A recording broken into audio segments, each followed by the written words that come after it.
Isa pang yaman ng Pilipinas ang kusang sumisingaw at tila nagpapahiwatig at nagsasabi na nandito ako Pilipinas.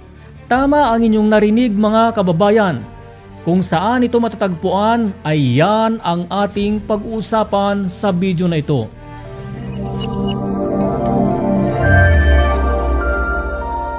Mga minamahal naming kababayan, tayo ay makakatulong sa ating ekonomiya sa pamamagitan ng inyong pag-subscribe, panonood, pag-like, pag-share at pag-komento sa ating mga videos. Maraming salamat po. Sa ating nakaraang video ay napag-usapan natin ang heavy hydrogen o deuterium. Sa pagkakataon naman na ito ay ang kapamilya ng deuterium at ito ang natural hydrogen. Hindi sa ilalim ng dagat kundi sa ilalim ng kalupaan ng Pilipinas.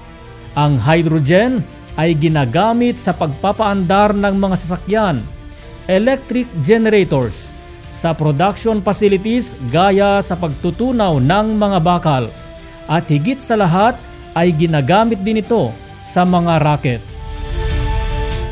Ang bayan natin ay punong-puno ng mga kayamanan at kusa na silang naglalabasan. Sa mga nakaraang taon lamang ay natuklasan ng mga scientists na may gas na bigla na lang sumisingaw na nagmumula sa lupa. At sa kanilang pagsisiyasat at pagtatansya, bawat taon ang nasasayang na gas na nagmumula dito ay nasa 800 na tonelada. Kung sa kilo ay nasa 800,000 na kilos ng natural hydrogen, ganyan kalaki ang nasasayang bawat taon. Ayon sa team ng mga Filipino scientists ng gobyerno, ang gas ay nagtataglay ng 58.5% ng hydrogen at 38.7% methane gas.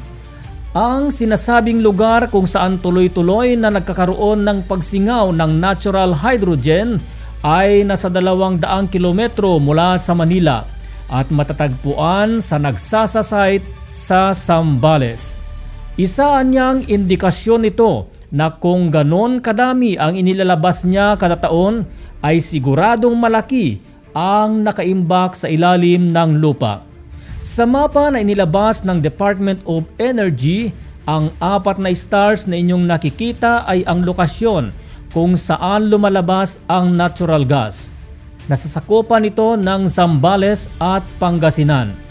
Pinapaniwalaan ng mga eksperto na higit na mas malaki ng 18 na beses kumpara sa 5 million tonelada ng underground reservoir sa Mali, West Africa.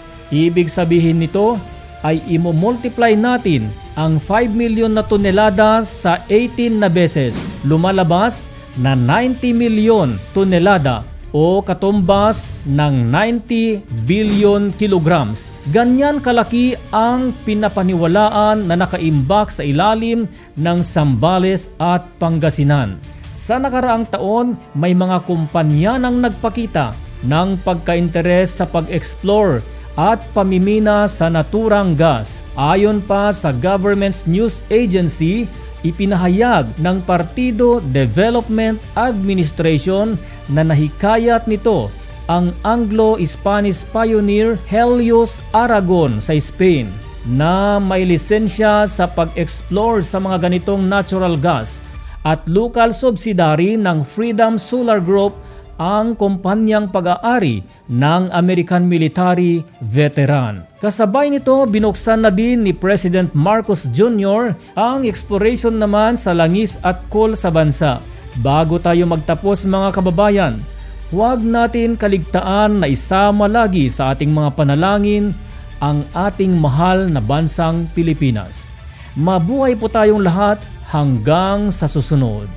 Kung nagustuhan mo ang video na ito, ay pindutin ang like, subscribe at huwag kalimutang pindutin ang bell icon para updated sa ating mga upcoming videos. Inaanyayahan ko rin kayo na bumisita sa iba pa nating mga videos na nasa inyong screen.